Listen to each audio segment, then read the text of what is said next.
They say that when the sun goes down and the darkness wraps around the earth like a thick blanket, some things, no, some people don't stay where they belong. Some souls too restless for peace, too full of anger, walk between the world of the dead and the living. I have heard many tales in my time, but none as chilling as the story of Madame Koi Koi. Listen closely, and if you ever hear the echo of her heels clicking down an empty hallway, well, you might be next. Madame Koi Koi, the legend of the haunted footsteps. Once there was a school nestled in the quiet town of Ibarra in Ogun State, Nigeria, St. Mary, an old and prestigious boarding house where the days were full of chatter and learning, but the nights were haunted by something far darker. How did it start? Long ago in the 1960s, in St. Mary's School, discipline was the order of the day. The teachers were harsh, but none more feared than Madame Koi Koi, the striking but terrifying woman who taught English at the school. She was known for her beauty, her smooth ebony skin, perfectly styled hair, and lips painted crimson red. But more than her beauty, students feared her for her cruel temperament.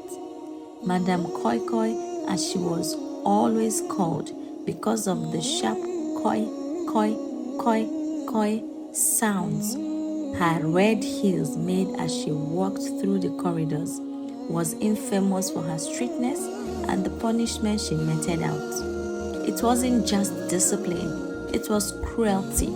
She had a sharp tongue and a quick hand.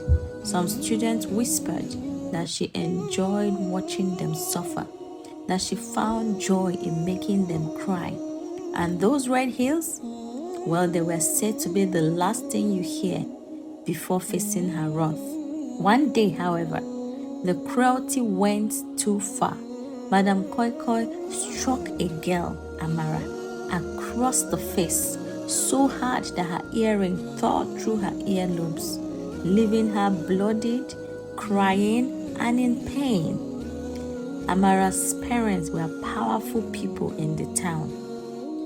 When they heard what has happened to their daughter, they demanded that the school dismiss Madame Koi Koi.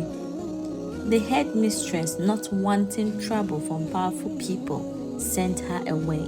Madame Koi Koi left, furious and humiliated, her red heels echoing one last time through the school's corridor, but she never made it home that day. A car accident claimed her life. Before her death, she swore vengeance on the school. You will all regret this, she spat as she breathed her last. After Madame Koi Koi's departure, the school seemed quiet, but it didn't last. One night, a group of girls sleeping in their dormitory woke up to a strange sound. The unmistakable coin, coin, coin of heels walking down the corridor. The girls froze, their hearts pounding in their chests. They knew that sound very well, but it couldn't be. Madame Koi Koi was gone from the school. The footsteps grew louder, closer.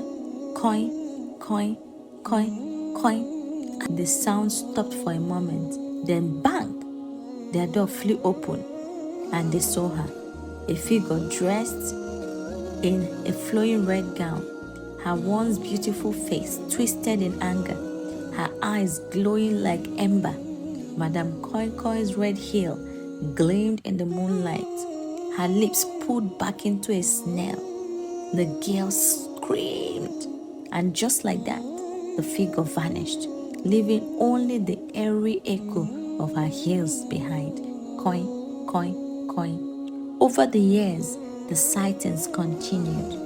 Always at night, always when the school was quiet, Students reported hearing the coin of her heels as she wandered the halls looking for revenge on the school that cast her out. Some even claimed to have seen her reflection in the mirrors of the bathrooms, her ghostly figure staring back at them with those haunted, burning eyes. It is said that if you hear the sound of her heels, you must never look behind you, for if you do, Madame Koi Koi will take you with her to the world beyond. But the story didn't end with simple sighting. Some years later, something strange happened, something that even I, a skeptic by nature, couldn't explain. A new principal took over the school, a man named Mr. Ajayi, who didn't believe in spirits or curses. He thought the Madame Koi Koi story was nothing but superstition. One night, during a storm, the power went out. As Mr. Ajayi made his way through the darkened school to check the generator, he heard coin, coin, coin, coin, the unmistakable sound of high heels. He shrugged it off, attributing it to the trick of the wind. But when the sound followed him down the hallway into the courtyard, coin, coin, coin, coin, the rain poured harder and the footsteps grew louder. Finally, just as he was about to open the door to the generator's room, he felt a cold hand on his shoulders. Turning around slowly, his breath caught in his throat. There she was, Madame Koi Koi, her face as terrifying as the stories described. The next morning, the students found Mr. Ajayi's body at the entrance of the generator room, his face frozen in terror. His heart had simply stopped, though there were no sign of injury. But what was most chilling was the trail of red footprints leading away from the body, disappearing into the night. Years later, a young girl named Toyin was admitted to study at St. Mary's boarding school.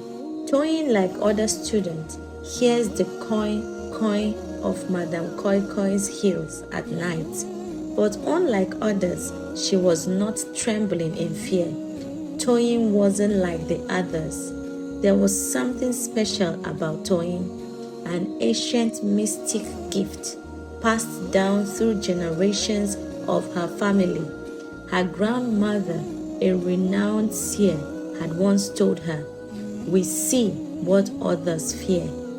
This gift gave Toyin the ability to sense spirits and understand their pain, not just their terror. It was this power that compelled her to seek out Madame Koi Koi, determined to end the haunting. One night, after hearing the familiar sound echoing through the halls, she followed it. She walked carefully, her heart racing as she trailed the coin clicking sound. They led her to an old unused classroom at the back of the school. There, in the dim moonlight filtering through the windows, she saw the shadow of Madame Koi Koi, her form hunched as she whispered into the night. Toyin listened closely and heard the ghost murmuring over and over again, "My child, my child." And that's when it hit her. The stories about Madame Koi Koi's cruelty had missed something important. Yes, she was angry. Yes, she was vengeful. But beneath that fury was something else, loss and grief. The school had taken something from her, something irreplaceable. It was the loss of her child. Madame Koi Koi wasn't just angry about her dismissal. She had been pregnant when she died in the car accident. The loss of her unborn child, combined with her humiliation, fueled her vengeful spirit. Toyin spoke softly, promising to help the spirit find peace. The next day, Toyin rallied the school leadership and students. Together, the school leadership, students, and even teachers gathered around a small memorial. lit with candle and adorned with flowers, they held a memorial for the lost child of Madame Koi Koi. Toyin stood at the center, speaking softly to the spirit of Madame Koi Koi, acknowledging the loss of her unborn child, honoring Madame Koi Koi's pain. The air in the school grew thick with an otherworldly presence. In the shadows, Madame Koi Koi's ghost appeared, no longer menacing, but filled with sorrow. Slowly her form softened, her anger lifted as the collective sorrow and empathy of the school washed over her. Her spirit began to fade. Her once fierce eyes were now calm. Her figure dissipated like mist in the morning light. For the first time in decades, there was silence. No more koi, koi, koi footsteps echoing through the halls of St. Mary. The haunting has ended. The story of the ceremony spread across the town. Parents and students alike were drawn back to the school. St. Mary's boarding school reputation grew, and students came back, restoring it to its former glory.